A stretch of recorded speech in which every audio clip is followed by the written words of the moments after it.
Jake and I had been together for 3 years. The first 2 years were fine, but the last year, pure psychological warfare. He started checking my phone, questioning where I was going, who I was talking to. He'd get irrationally jealous if male coworkers texted me about work stuff. He'd make jokes about me being unfaithful in front of our friends. When I'd get upset, he'd say I was overreacting, and that guilty people get defensive. The worst part was, I never cheated. Not even close. I was completely faithful while he was projecting his own behavior onto me. It was Teresa who first caught him. She'd been my best friend since high school, basically like a sister. One night while Jake was at work, she came over after I mentioned another one of his wild accusations. I showed her texts where he was questioning why I got home 15 minutes late from grocery shopping and suggesting I was meeting someone. Teresa got this weird look on her face and showed me her phone. Jake's dating profile, active that very day. His bio even said he was single and looking for fun. Teresa confessed she'd suspected for weeks. A friend of hers had matched with him but recognized him as my boyfriend from pictures on my social media. Teresa had been gathering evidence before telling me because she wanted to make sure it wasn't just a misunderstanding. That night, we formulated a plan. Teresa would create a fake profile and try to match with him to see how far he'd go. Teresa matched with him within hours. He didn't even hesitate. Their chats were vile. He told her he was single, complained about his psycho ex, me, who he was trying to break up with, but who wouldn't take the hint. When Teresa asked why he didn't just end it, he wrote, "She pays half the rent and does all the cooking and cleaning. Why give that up until I find something better?" He started sending her screenshots of conversations with other girls he was seeing. In these chats, they would make fun of me. He called me the most hideous creature and something so repulsive to these women. There was a message from Jake saying, "I almost gag when she tries to kiss me." And some girl responded, "You're such a saint for putting up with her. I would have left ages ago." Jake wrote back, "It's complicated, but not for long, I promise." These were messages to multiple women, all while he was accusing me of cheating. All while I was cooking his favorite meals, doing his laundry, and trying desperately to prove my loyalty to him. I didn't confront him right away. Teresa and I decided we needed more than just evidence. We needed a plan. Not to get him back, but to absolutely destroy him. The next few weeks, I played the perfect girlfriend while Teresa continued chatting with him through the fake profile. I smiled when he kissed me goodbye in the mornings. I still cooked his meals and did his laundry. I even apologized when he accused me of flirting with the delivery guy who literally just handed me our food and left. All the while I was plotting. One night, Jake came home late smelling like unfamiliar perfume. When I casually mentioned it, he got furious and said I was being paranoid and that maybe I should talk to someone about my insecurities. He said maybe I was depressed, that I hadn't been myself lately. I just smiled and apologized, all while mentally adding this to my list of reasons he deserved what was coming. I went through our finances. We had a joint account for bills, but Jake also had his own savings account that he was so proud of. He was always talking about how disciplined he was with money, how he was saving for our future. What a joke. Looking at our bank statements, I could see large withdrawals on nights he claimed he was working late. Expensive restaurants, hotel charges, gift shop purchases. That's when I knew exactly where to hit him. His ego and his wallet. I remembered my cousin Vicky. Everyone always said we looked similar, except she was the prettier version of me, thanks family. She had the same dark hair and eyes as me, but was taller with a better figure, as my mom would constantly remind me. She was a model in college and still turned heads everywhere. And she owed me a favor after I helped her through a really rough breakup last year. I called Vicky and Teresa for an emergency meeting and told them my full situation. Vicky was furious on my behalf. She said what Jake was doing was emotional abuse, not just cheating. And she was right. Teresa showed Vicky all the evidence she'd gathered, and Vicky couldn't believe someone could be so cruel while pretending to be the victim. By the end of our 3-hour conversation, I wasn't just angry. I was calculating. Cold. Ready. That night, as I watched Jake texting on his phone with that stupid little smirk on his face, probably telling some other woman how hideous I looked while accusing me of texting someone, I made my decision. I had my plan. Something that would make Jake regret every single word he ever said about me. Something that would hit him exactly where it would hurt the most. Teresa and Vicky were all in, and together we were about to teach him the lesson of a lifetime. First update. Our plan was like something out of a heist movie, except it was real and I was living it. We decided Vicky would accidentally run into Jake at his gym. He went to fitness club downtown every Tuesday and Thursday like clockwork, supposedly for training sessions, but now I suspected he was just trolling for women. Vicky got a guest pass through a friend who was a member. We studied Jake's routine. He always posted workout selfies with timestamps, what a predictable dumbass, and knew exactly when to position her on the treadmill next to his favorite bench press. The first day of Operation Takedown, Vicky wore these insane leggings that made even me do a double take. She texted me from the gym. Target acquired. He hasn't stopped staring since I walked in. What happened next was so predictable, it was almost boring. Jake accidentally bumped into her while getting a towel. Started a conversation about protein shakes or some bullshit. Asked for her number to share workout tips. By that evening, he was already texting her. I sat with Vicky on my couch reading every message, my stomach in knots. Teresa brought wine and takeout, insisting we needed fuel for the psychological warfare ahead. The texts were exactly what you'd expect. Compliments about how fit she looked, questions about whether she was single, suggestions they should grab a protein shake sometime. Here's the kicker. Jake had no idea Vicky was my cousin. We look similar, but not in an obvious way unless you're really paying attention. And Jake never really paid attention to me anymore. The plan was simple but devastating. Vicky would date him, get him completely hooked, make him spend obscene amounts of money on her, and then eventually we'd reveal everything. Meanwhile, I'd continue playing the unsuspecting girlfriend while secretly enjoying watching him dig his own grave financially and emotionally. Vicky and Jake had their first date 3 days later. He told me he had a work event that night. I kissed him goodbye, told him to have fun, and then immediately drove to Teresa's apartment where we tracked the whole evening through Vicky's play-by-play texts. He took her to this ridiculously expensive restaurant he'd never taken me to, despite my hints about wanting to go there for our anniversary. Vicky said he ordered the priciest wine on the menu, bragged about his important job and his savings account. He even had the nerve to mention he was practically single and wrapping up a dead-end relationship. When Vicky sent us a bathroom selfie from the restaurant, I almost threw up. It was surreal seeing my boyfriend on a date with my cousin while I was sitting on my best friend's couch eating popcorn and plotting revenge. Teresa kept reminding me it was all just evidence of what a piece of shit he was, and that soon he'd pay for everything. Literally.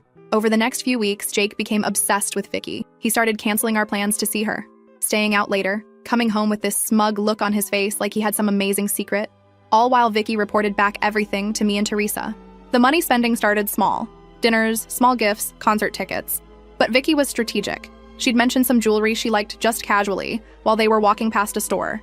Next thing you know, Jake's dropping $500 on earrings to impress her. She'd talk about a weekend getaway spot she'd always wanted to visit, and suddenly Jake was booking hotels and making plans. The best part? Vicky would accidentally leave these gifts at his place claiming she didn't want to lose them, but really so he couldn't ask for them back later. Then she'd bring them straight to me. I now had a collection of expensive jewelry, designer bags, and even a fucking watch he bought her, all purchased with money he claimed he was saving for our future. As for the trips and experiences, Vicky had a system. She'd get Jake to book everything on his credit card. Then she'd find some excuse for why she needed cash for her half, which he'd immediately refuse because he was trying to impress her. Then after the weekend, she'd Venmo me her fun money from Jake's cash. Sometimes I'd use it for myself, but mostly I'd split it with Teresa and Vicky for what we called our revenge fund. We were building quite the nest egg. One weekend, Jake told me he had a business conference in a beach town 2 hours away.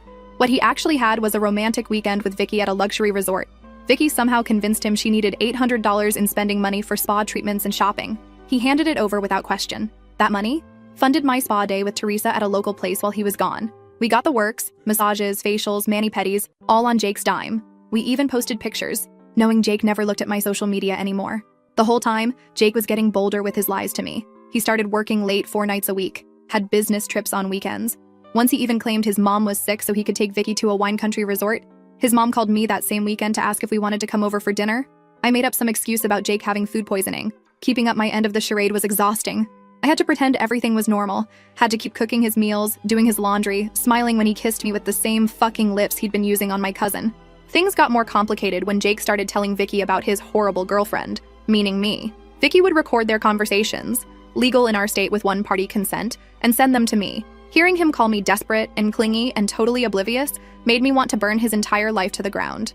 The worst was when he told Vicky he couldn't wait to be done with the dead weight, and that the only reason he hadn't broken up with me yet was because it's just so convenient having someone split the bills and do all the household shit. He literally called me his Roomba that also pays rent.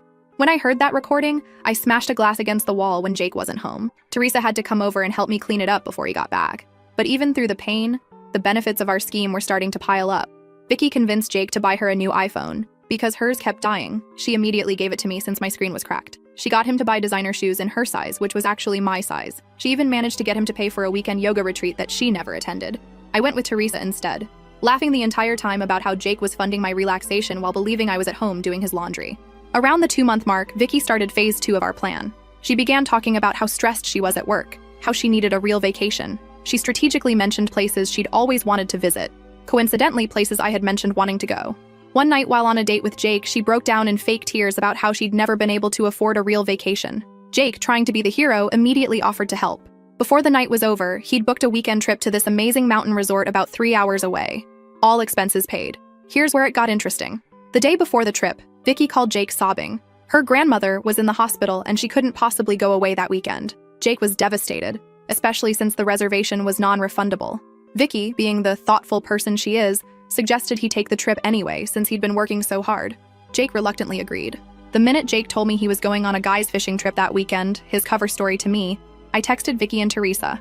The plan was in motion. Vicky had already secretly given me the reservation details. As soon as Jake left for work the next morning, I packed my bags, picked up Teresa, and we drove to the exact resort Jake had booked for his weekend with Vicky. We checked in using the reservation Jake had paid for.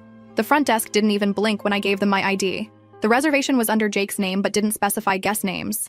We spent the entire weekend in luxury. Spa treatments, gourmet meals, hiking with a private guide, all courtesy of Jake's credit card. We even ordered room service and charged it to the room. Meanwhile, Jake was texting Vicky about how disappointed he was, but how he was making the best of it on his fishing trip with imaginary friends. We took so many pictures that weekend, being careful not to post them anywhere Jake might see. Those photos went into what we called our evidence locker, the folder we'd eventually use to show Jake just how thoroughly he'd been played. When I got home Sunday night, Jake was already there telling me about all the huge fish he and his buddies caught. I nodded and asked questions, acting interested while secretly replaying the memory of soaking in a hot tub with a glass of expensive champagne he had paid for. The pattern continued for another month. One of my favorite scams was the birthday present scheme. Vicky mentioned her best friend's birthday was coming up, and she wanted to get her something special but was short on cash. Jake immediately offered to help. He ended up buying an expensive designer bag that Vicky had picked out, which she promptly gave to me for my birthday, which was actually the following week. I carried that bag everywhere, including on dates with Jake. He complimented it once, saying it looked expensive. I just smiled and said Teresa had gotten it for me. Technically not a lie. His savings account was dwindling, and he'd started complaining to me about unexpected expenses at work and how we might need to tighten our belts for a while. The audacity. Meanwhile, things between Jake and Vicky were getting more serious from his perspective. He started talking about introducing her to his friends, maybe even his family. Vicky skillfully deflected, always keeping him at that perfect distance, close enough to keep spending money on her, but not so close that their relationship would move forward in any meaningful way. What Jake didn't know was that we were building up to something big. Vicky had started planting seeds about a luxury vacation she'd always dreamed of taking, some tropical resort with private bungalows over the water, places where rooms cost like $1,000 a night. Jake predictably took the bait, started looking at options, trying to figure out how to afford it. That's when we discovered he'd been moving money from our joint account into his private one to fund his double life, money that was supposed to be for our bills, our future. He'd been stealing from me to romance my cousin. Finding those transfers was like being punched in the stomach all over again, but it also made me more determined than ever to finish this. As the third month of our scheme came to a close, Jake was planning this extravagant vacation, draining his savings account for deposits and buying new luggage and ridiculous tropical outfits. Little did he know, it was all leading to the final phase of our plan, but we weren't quite ready to spring the trap. Not yet. We had at least one more month of making him pay. Literally. The best part? He had no idea what was coming. He still thought I was completely oblivious, still cooking his meals and doing his laundry like the perfect girlfriend. Still believed Vicky was falling for him as hard as he was falling for her. Still believed he was the one in control of the situation. But the control was all ours. And soon, very soon, he was going to learn just how badly he'd been played. Second update. Month 4 of Operation Destroy Jake's bank account was when things got really interesting. By this point, Vicky had Jake wrapped so tightly around her finger that he'd started getting sloppy with his lies to me. He'd work late, but forget to text that he wouldn't be home for dinner. He'd leave receipts in his pockets that I'd find while doing laundry. Once he even called me by Vicky's name when he was half asleep. I had to bite my tongue so hard I tasted blood. Meanwhile, our revenge fund had grown to almost $4,000 in cash from all the money Vicky had extracted from him and shared with us. Teresa had benefited too. We'd take turns with the spa packages and restaurant gift cards Vicky would get out of him. One night, Jake came home looking stressed. He sat me down for a serious talk about our finances. Apparently, he was experiencing some temporary cash flow issues and needed me to cover more of our shared expenses for a while. Could I possibly pay the full rent next month instead of just my half? And maybe handle the utilities too? He promised he'd pay me back once his work bonus came through. I almost lost it right there. This asshole was spending thousands on my cousin while asking me to cover his basic living expenses. But I kept my cool, nodded sympathetically, and agreed to help out. What choice did his oblivious girlfriend have? As soon as he left the room, I texted Vicky and Teresa. Phase. Escalation starts now. The next day, Vicky called Jake in tears. Her car had broken down and she needed $600 for repairs ASAP. Jake, despite having just told me he was broke, somehow found the money within hours. Vicky took the cash, thanked him profusely, and then split it with me and Teresa.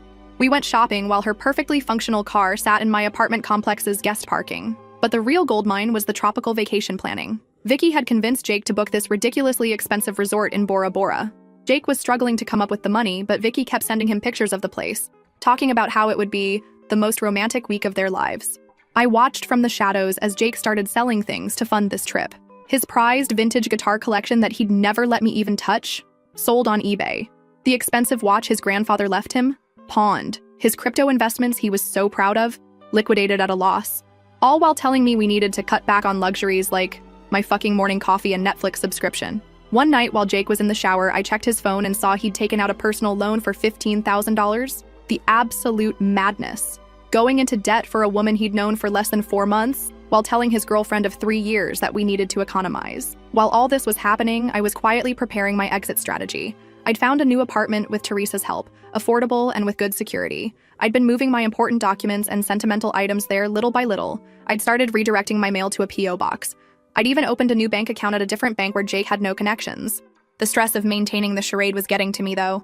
Playing the supportive, oblivious girlfriend while watching Jake destroy his finances for another woman, even if that woman was my cousin working on my behalf, was exhausting.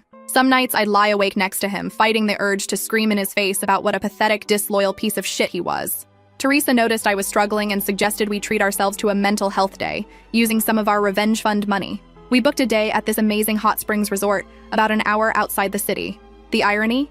It was a place Jake had once promised to take me for our anniversary, but claimed we couldn't afford. The day at the hot springs was exactly what I needed. Soaking in the mineral pools, getting massages, drinking champagne at 11 a.m., all while knowing Jake was at work, stressed about money, completely unaware that he was funding my relaxation. It felt like poetic justice. When I got home that evening, Jake was already there, which was unusual. He looked nervous, pacing around the living room. My heart dropped. Had he somehow found out about our scheme? But no, it was something else entirely. He sat me down and told me he'd been doing some serious thinking about our relationship. This was it. He was going to break up with me. After all these months of cheating and lying, he was finally going to end things so he could be with Vicky openly. I prepared my fake surprise face, already mentally rehearsing how I'd call Vicky and Teresa the minute he left to tell them we needed to accelerate our timeline. But that's not what happened at all. Instead, this delusional asshole got down on one knee and pulled out a ring box. A fucking engagement ring. He started saying how he'd been distant lately because he was working through some personal issues, but had realized I was the one he wanted to spend his life with. That sometimes people don't appreciate what they have until they almost lose it. That he wanted us to start fresh. I was literally speechless. This was his plan? To lock me down with an engagement while continuing to see Vicky on the side? Or was he planning to break things off with her? Either way, it was the most pathetic, desperate move I could imagine.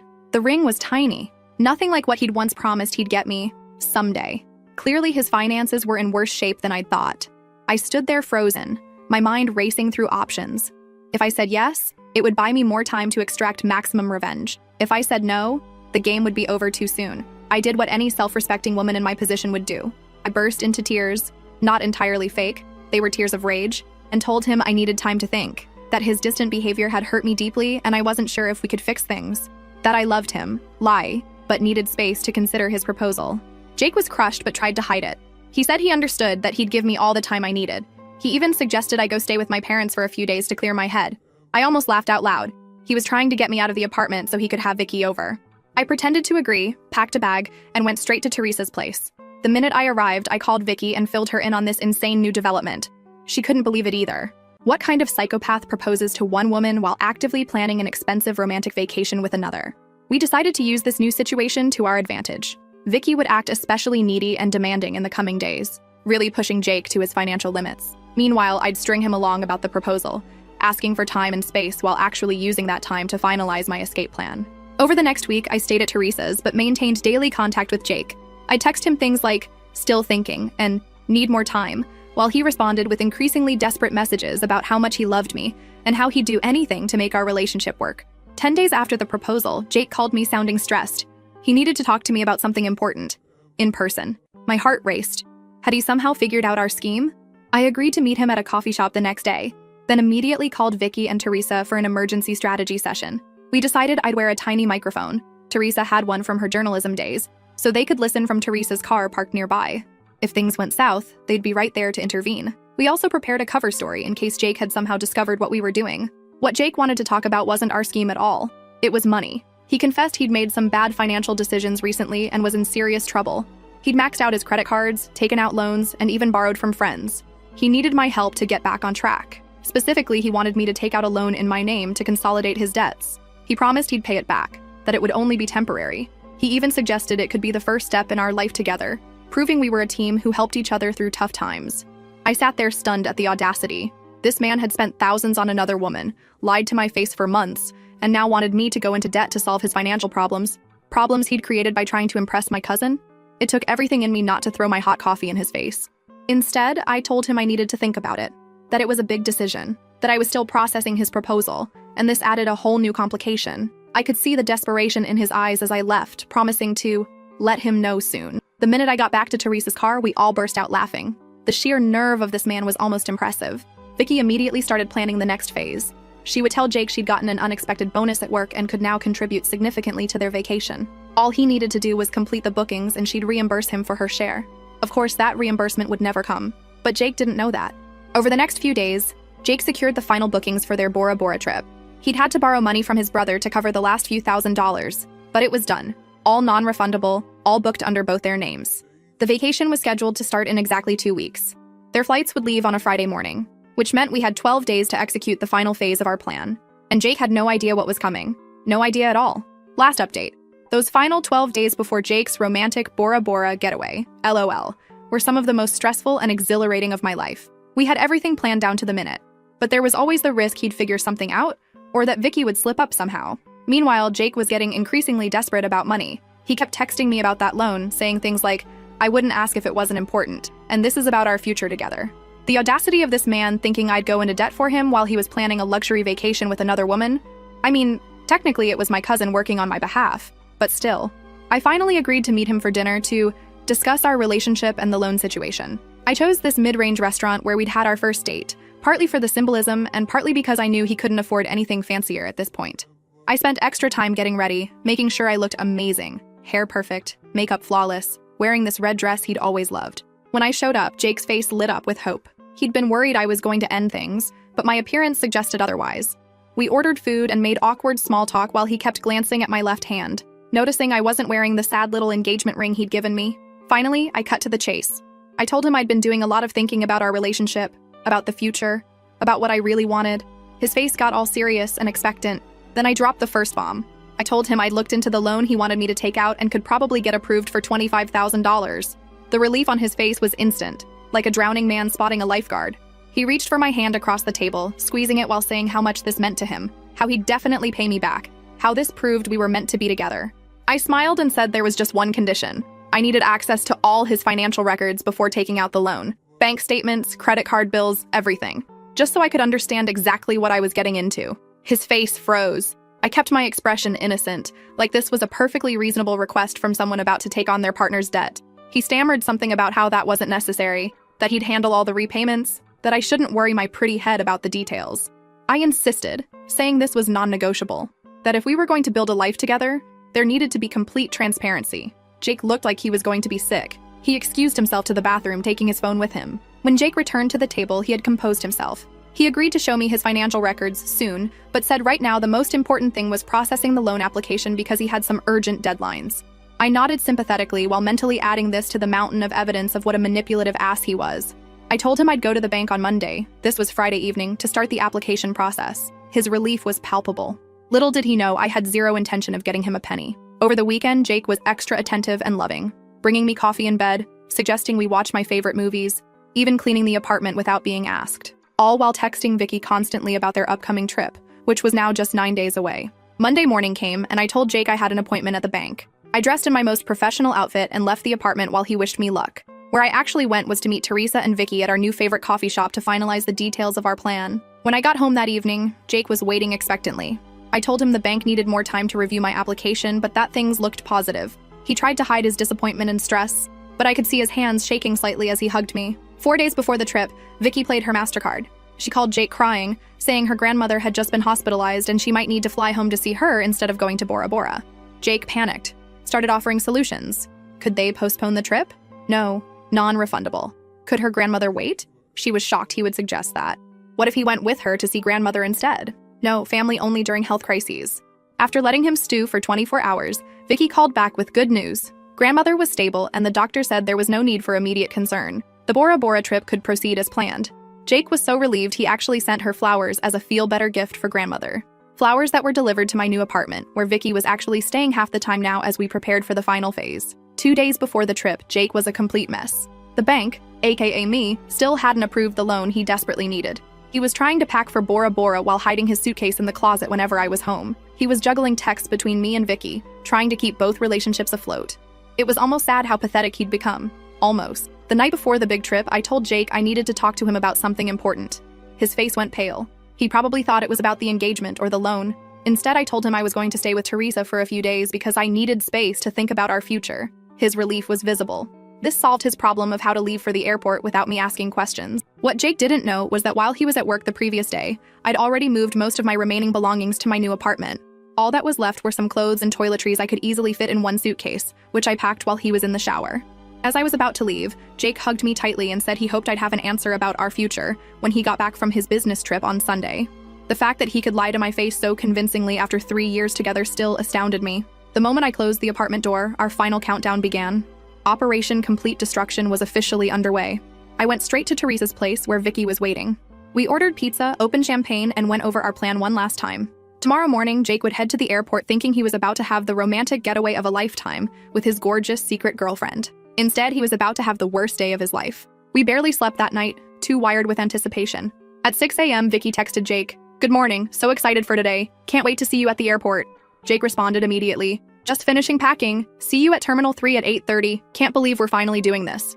At 7 a.m., we watched through the apartment building's security app as Jake left with his suitcase, looking happier than I'd seen him in months. The minute his car pulled away, Teresa, Vicky, and I got into Teresa's car and headed to the airport ourselves. Not to fly anywhere, just to witness what was about to unfold. We arrived at Terminal 3 around 8:15 and positioned ourselves at a cafe with a perfect view of the check-in counters. Jake arrived at 8:25, looking around eagerly for Vicky. He checked his phone, texted her, then went to stand in the check-in line for his flight. At exactly 8:45, when Jake would be approaching the counter, Vicky sent him the message we'd carefully crafted the night before. It was a selfie of me, Vicky, and Teresa together, all smiling widely with middle fingers up. Beneath it, Vicky wrote, "Surprise, asshole. Hope you enjoy your $17,000 vacation for one. Your girlfriend knows everything." We watched from our hiding spot as Jake received the message. He froze in the middle of the check-in line, staring at his phone. His face went from confusion to shock to horror in seconds. He looked around wildly as if expecting to see us. Tried calling Vicky immediately, straight to voicemail because she'd blocked his number. Tried calling me, same result. Jake stepped out of the line, still staring at his phone in disbelief. He slumped onto a nearby bench, frantically typing, probably sending desperate messages that would never be delivered. We watched this go on for almost 20 minutes before he finally got up and walked zombie-like toward the exit, dragging his suitcase behind him. Jake spent the entire day calling us from different numbers, leaving increasingly desperate voicemails. We ignored them all, focusing instead on phase 2 of our final plan. I'd also left a carefully worded letter on the kitchen table outlining exactly what we knew, along with printed copies of some of his worst messages about me, including the ones where he called me the most hideous thing and his Roomba that also pays rent. The letter explained that if he contacted me or Vicky again with any threats or harassment, the entire evidence folder would be sent to his parents, his boss, and posted publicly. Was all of this strictly necessary? Probably not. Was it deliciously satisfying after months of his psychological abuse and cheating? Absolutely. That evening, Jake showed up at the apartment to find he couldn't get in. The security camera caught his meltdown in the hallway as he realized just how thoroughly he'd been played. Over the next few days, Jake cycled through every emotion possible. He sent emails begging for forgiveness, then angry ones calling us crazy bitches, then pitiful ones about how he'd lose his job if he couldn't repay his debts.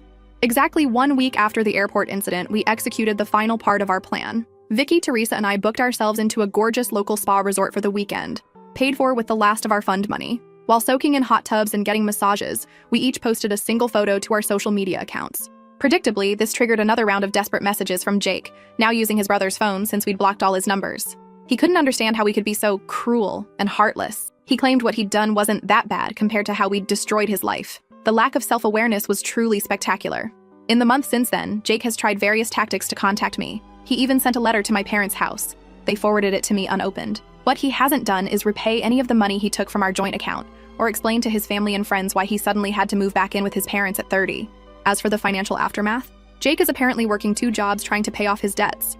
The vacation packages, flights, and hotel reservations were all non-refundable, just as Vicky had insisted when booking. His credit score is destroyed. His savings are gone. Meanwhile, I'm thriving in my new apartment. I've been promoted at work. I'm wearing designer clothes and jewelry that technically Jake paid for.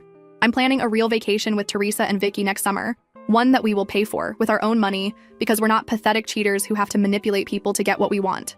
Last week, Jake showed up at my apartment building at 3 a.m., clearly drunk, crying into my Ring doorbell camera about how he'd made the biggest mistake of his life and would do anything for another chance. I watched the live feed from my phone, cozy in bed, and did the only reasonable thing, sent the video to Vicky and Teresa so we could all laugh about it together, then forwarded it to building security to have him removed from the property. 20 missed calls later, he finally gave up. I slept like a baby that night, knowing he was suffering while I was absolutely thriving. That, my friends, is what you call karma, and it is beautiful.